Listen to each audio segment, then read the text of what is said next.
వెళ్ళిక్కడి నుంచి, వెళ్ళిపో ఇక్కడి నుంచి.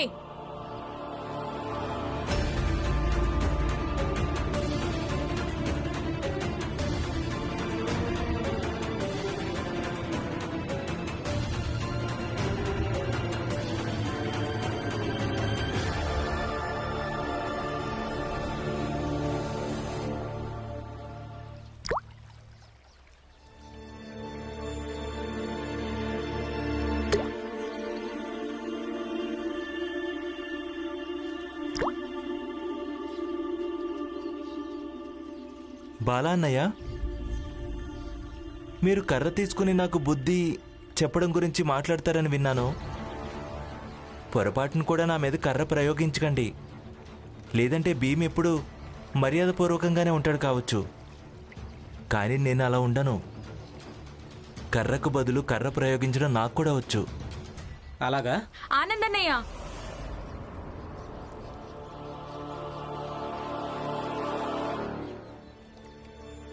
మీరు బాలా అన్నతో అలా మాట్లాడకండి.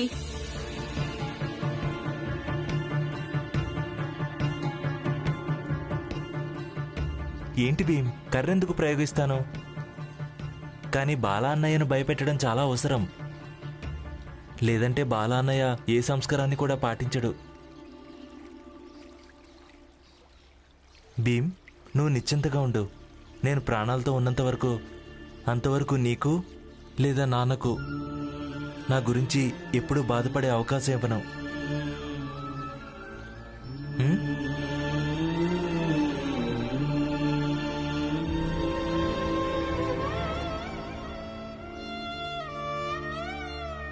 అన్నయ్య, బాలా ఏమన్నాడో అది కోపంలోనే అన్నాడు, కానీ తన మాటలు నిజమే. తను చెప్పిన పద్ధతి కూడా తప్పే. నాకు కూడా అనిపిస్తోంది మీరెళ్ళి జీజాబాయిని బతిమాలు తీసుకురావడం మంచిదనిపిస్తోంది. మీరా, ఇది నువ్వు వింటున్నావా? తను రావడం వల్ల ఇంట్లో ప్రశాంతత లేకుండా పోయింది. ఒక విభిన్నమైన ఇబ్బందిగా ఉండేది.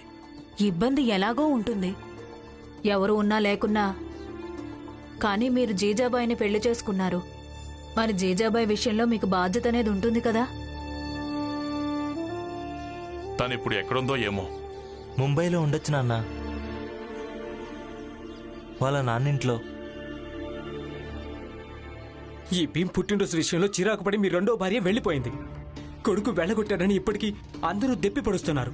ఎప్పుడూ న్యాయం న్యాయం అంటూ మాట్లాడుతుంటావు కదా. నీకు ఆ టీ కొట్టువాడి స్థలం గురించి బెంగ ఉంది, కానీ ఆవిడ గురించి బెంగపడ్డం నేను ఈ రోజు వరకు ఎప్పుడు చూడలేదు భీమ్. అవునా అన్నా, ఆవిడను తీసుకురండి. ఎందుకంటే బాలా అన్నయ్య కోపంలోనే అనుండొచ్చు, కానీ ఇది నిజమే. నేను ఆవిడ గురించి ఎప్పుడూ నిష్పక్షపాతంగా ఆలోచించలేదు. అది నా తప్పే. అలాగే నేను దాన్ని అంగీకరిస్తున్నాను కూడా. అవునన్నా, మీరు రేపొద్దున వెళ్ళి ఆవిడ్ని తీసుకురండి. అవును నాన్న, మీరు ముంబై వెళ్ళి పిన్నిని తీసుకుని రండి. అవును నాన్న, మీరెళ్ళి పిన్నిని తీసుకురండి. అలాగే, మీరందరూ చెప్తున్నారు కదా, తీసుకొస్తాను.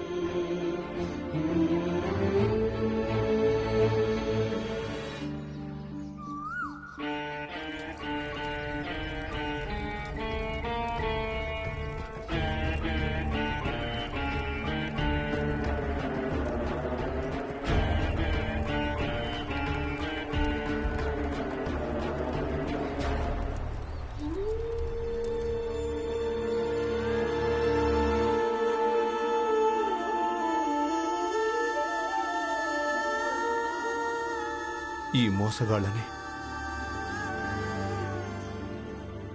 ఆ భగవంతుడు ఎప్పటికీ క్షమించడు. మావయ్య, మీ బాధని నేను అర్థం చేసుకుంటున్నాను. ఎందుకంటే మీకు చెందిన దాన్ని ఎవరో మీ నుంచి లాక్కుంటున్నారు. ఇక నేను ఎంతగా ఆలోచించినా కూడా ప్రస్తుతం అర్థం చేసుకోలేకపోతున్నాను. మీకున్న స్థలాన్ని కాపాడడం ఎలా అని. భీమరావు, నాకు అర్థమైపోయింది. దాన్ని అంగీకరించాను కూడా. నా పొలం పోవడం నా పాపాలకు ప్రాయశ్చిత్తం అనుకుంటున్నాను. నేను ఎన్ని పాపాలు చేశానో వాటికి నాకు ఈశ్వరుడు వేసిన శిక్ష.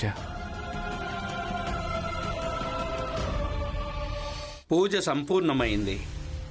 స్వామీజీ, ఇప్పుడు ఈ స్థలం ఈశ్వరుడిదైపోయింది. ఈ రోజు నుంచి మీరందరూ ఇక్కడ పొద్దున సాయంత్రం పూజలు చేసుకోవచ్చు. ఈరోజు ఈ స్థలంలో సాక్షాత్తు ఈశ్వరుణ్ణి మేము ప్రతిష్ఠించాము. స్వామీజీ విగ్రహ స్థాపన తరువాత ఈ స్థలంలో భవ్య మందిర నిర్మాణం జరుగుతుంది. చెప్పండి, సర్వజ్ఞ స్వామీజీకి, సర్వజ్ఞ స్వామీజీకి, సర్వజ్ఞ స్వామీజీకి, సర్వజ్ఞ స్వామీజీకి, సర్వజ్ఞ స్వామీజీకి. ఓ పెద్ద జాతి వాళ్ళారా, మోసగాళ్ళారా, చెప్పేది జాగ్రత్తగా వినండి. అలాగే కళ్ళు తెరుచుకొని చూడండి. ఇవాళ నేను మీ అందరి ముందు ఒక ప్రకటన చేస్తున్నాను. ఈ రోజు నుంచి నేను కూడా ఈ భీమరావు జాతివాణ్ణి.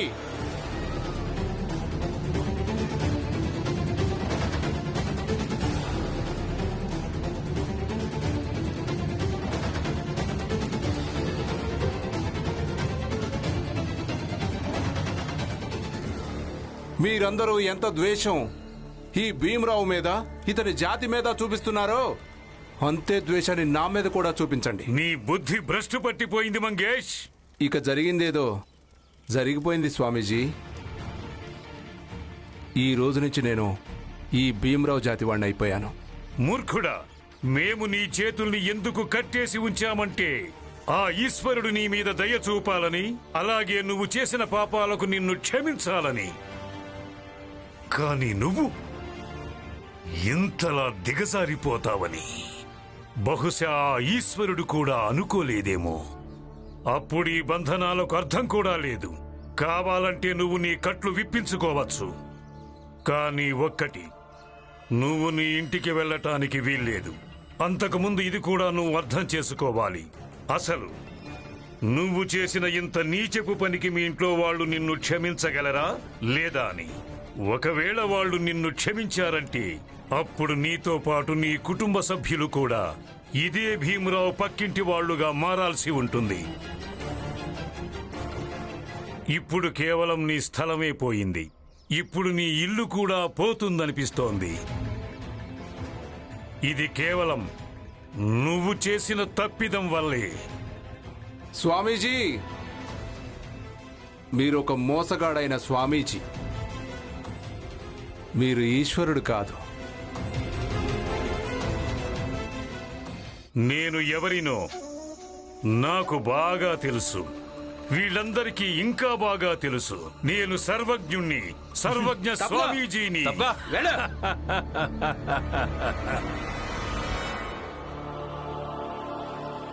అందరూ మోసగాళ్ళు. మామయ్య, అసలేమీ కాదు. మీ ఇంట్లో వాళ్ళకి కానీ, అలాగే మీ ఇంటికి కానీ. నిజానికి ఒకరోజు స్వామీజీ గ్రామం నుంచి పూర్తిగా శాశ్వతంగా వెళ్లిపోవాల్సి వస్తుంది. అలాగే మీ స్థలం కూడా మీకు తిరిగి లభిస్తుంది. ఏది ఏమైనా సరే. భీమ్, ఇప్పుడు నా పొలం నాకు తిరిగి లభించినా లభించకపోయినా దాని గురించి దిగులు లేదు. కానీ ఈ మోసగాడు స్వామీజీ ఈ గ్రామం వదిలిపెట్టి వెళ్లాల్సిందే. అవును మామయ్య, ఇవ్వండి, నేను మీ కట్లు విప్పేస్తాను. ఇవి నేను ఎప్పుడో విప్పేసి ఉండాల్సింది.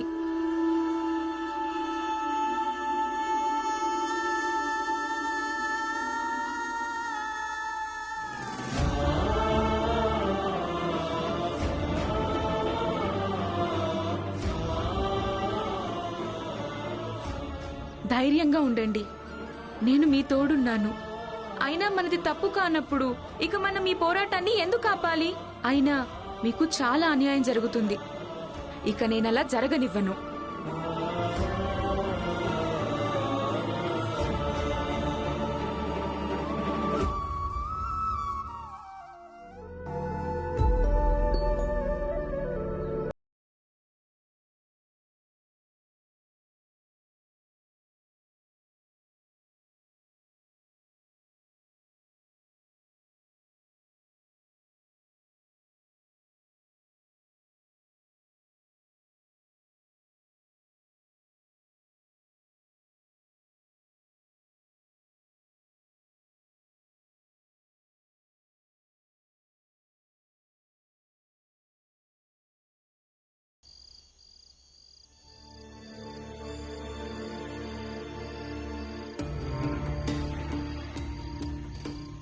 ఈ రోజు రాత్రి నేను అక్కడ మీకోసం ఎదురు చూస్తాను. తప్పకుండా రావాలి.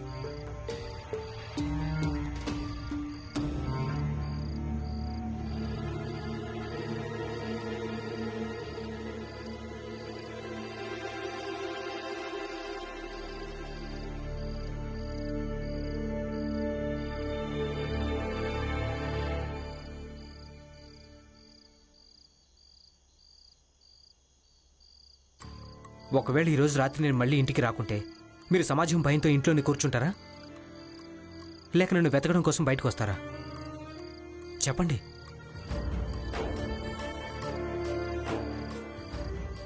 నేను వెళ్ళడం సరైందా కాదా? నేను పెళ్ళైన దాన్ని.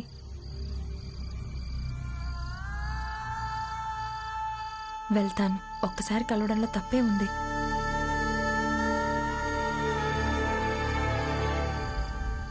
లేదు లేదు, నేను వెళ్ళను.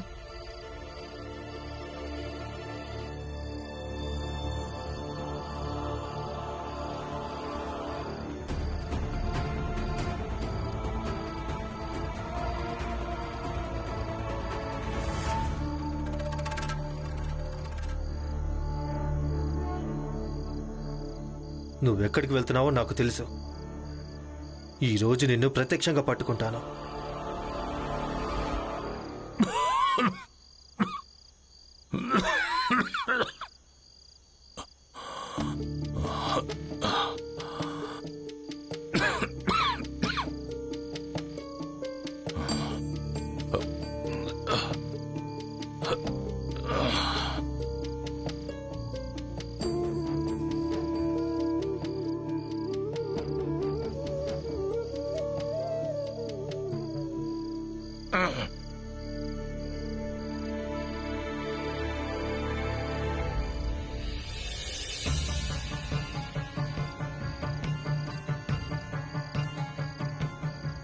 ఈ బాల ఎక్కడికి వెళ్ళాడు?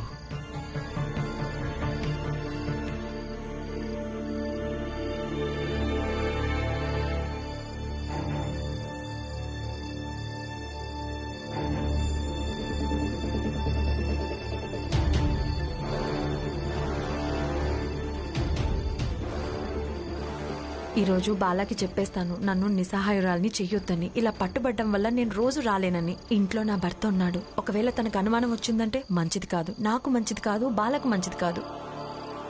ఈరోజు తనను ప్రత్యక్షంగా పట్టుకోవాలి, అప్పుడు చెప్తాను తన సంగతి.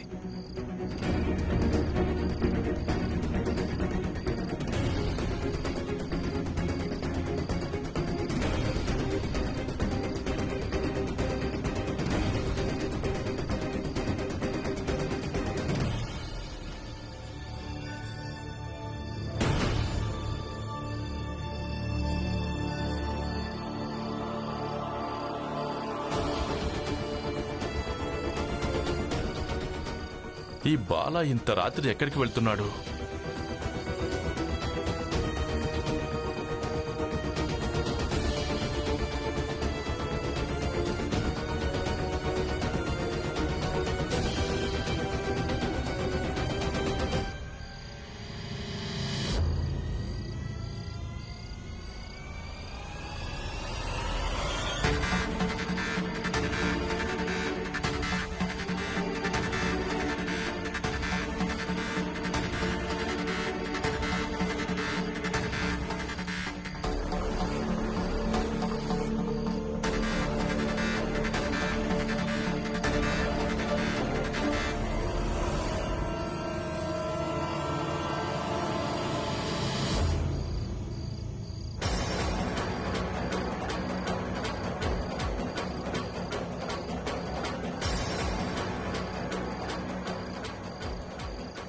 ఈ దారి మళ్ళీ ఇంటివైపే కదా వెళ్తుంది. ఈ దారిలోంచి ఎక్కడికి వెళ్తున్నాడు?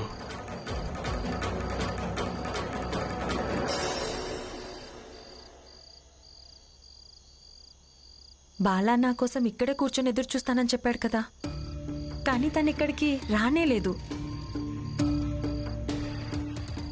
నేనిక్కడ ఎంతోసేపు ఉండలేను. ఒకవేళ ఎవరైనా చూశారంటే పెద్ద సమస్య అయిపోతుంది. నేను బయలుదేరితే మంచిది.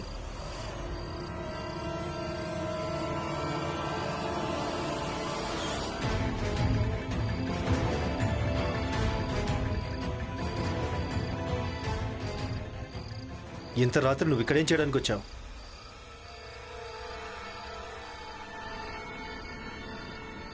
రాణి నిన్నే అడుగుతుంది.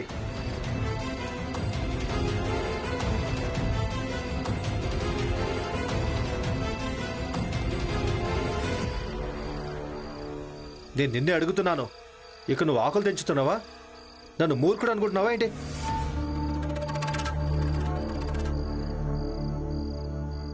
నేను ఇక్కడికి ఆకులు తెంచడానికే వచ్చాను. మీరు నా గురించి ఎప్పుడు పట్టించుకోరు. ఇక మీకెలా తెలుస్తుంది నాకేమవుతుందో? నీ గురించి నేను పట్టించుకోనా? అయితే నువ్వే చెప్పు.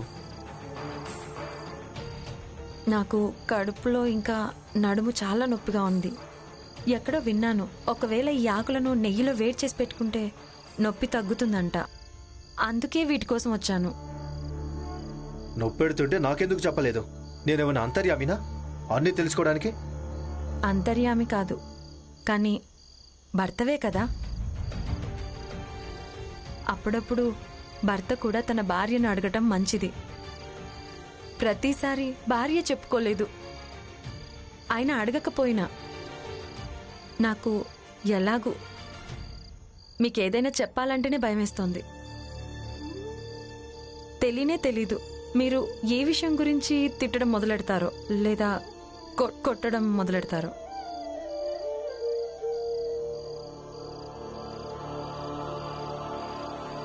తను ఆకులు తెంచుకోవడానికి వచ్చింది. నేనేమో ఏవేవో అనుకోవడం మొదలుపెట్టాను.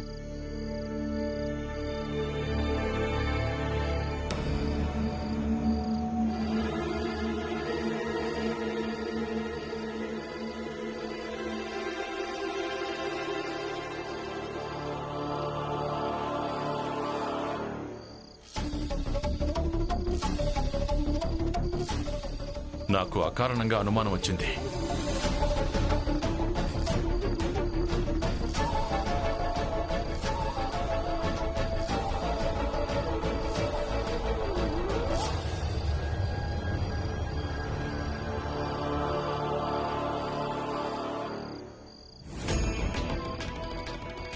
నాన్నా, నేను పట్టుబడేంత మూర్ఖుణ్ణి కాదు. నేను ఆ వ్యక్తి పక్క నుంచి వెళ్తున్నప్పుడు తను ఎలాగో నన్ను చూస్తాడు. నా వెనక్కి కూడా ఎవరినో చూస్తున్నాడు. ఇక నాకు అనిపించింది ఎవరో నన్ను వెంబడిస్తున్నారని. ఇక మీరు తప్ప నన్ను వెంబడించడానికి ఎవరి దగ్గర కారణం లేదు.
మావయ్య, ఇదిగోండి భోజనం చేయండి.